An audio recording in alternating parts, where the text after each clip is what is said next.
नमस्कार मेरे प्यारे बच्चों, कैसे हैं आप लोग। तो आज हम नया पाठ शुरू करने जा रहे हैं, पाठ 6, जिसका शीर्षक है मेरी माँ। यह पाठ प्रसिद्ध स्वतंत्रता सेनानी श्री राम प्रसाद बिस्मिल के जीवनी से लिया गया है। तो आइए पाठ पढ़ते हैं। श्री राम प्रसाद बिस्मिल बड़े होनहार नौजवान थे। गजब के शायर थे, देखने में भी बहुत सुंदर थे, योग्य बहुत थे। जानने वाले कहते हैं कि यदि किसी और जगह या किसी और देश या किसी और समय में पैदा हुए होते तो सेनाध्यक्ष बनते। यह कहना है हमारे देश के प्रसिद्ध स्वतंत्रता सेनानी शहीद भगत सिंह का, बिस्मिल जी के बारे में। राम प्रसाद बिस्मिल का जन्म उस समय हुआ जब भारत पर अंग्रेजों का शासन था। बिस्मिल ने छोटी सी उम्र में ही भारत की स्वतंत्रता के लिए अंग्रेजों से लड़ना शुरू कर दिया।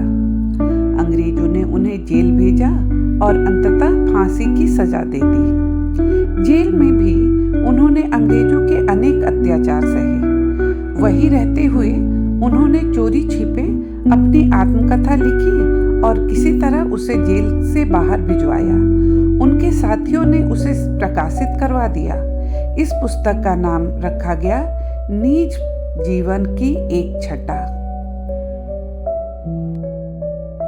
इस पुस्तक ने अंग्रेजों के होश उड़ा दिए। इससे लोगों में अंग्रेजों के खिलाफ क्रोध और बढ़ गया।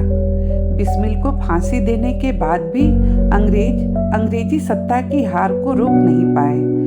आज भी यह आत्मकथा लोगों को प्रेरणा देती है। क्या आप भी उनकी आत्मकथा पढ़ना चाहते हैं? हाँ, तो आइए पढ़ते हैं उसी आत्मकथा का एक अंश।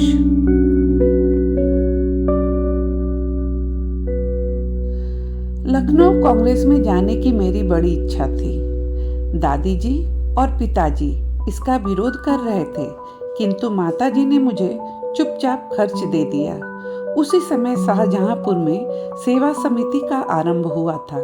मैं बड़े उत्साह से उसमें सहयोग देता था।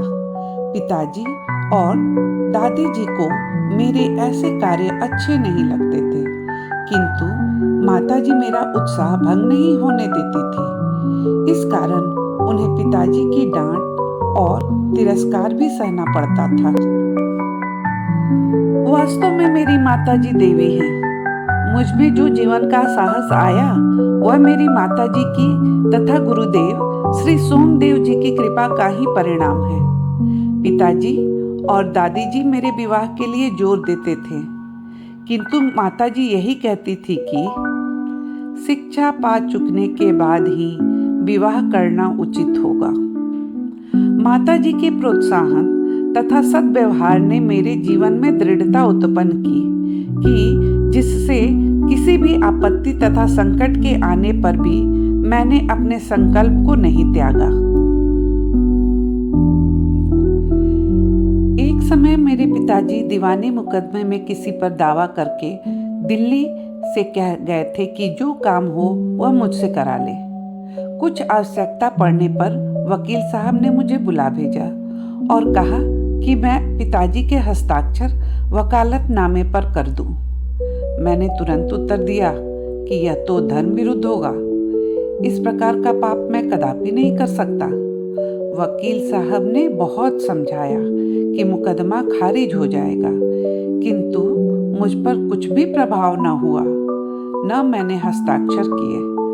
अपने जीवन में हमेशा सत्य का आचरण करता था, चाहे कुछ हो जाए। सत्य बात कह देता था।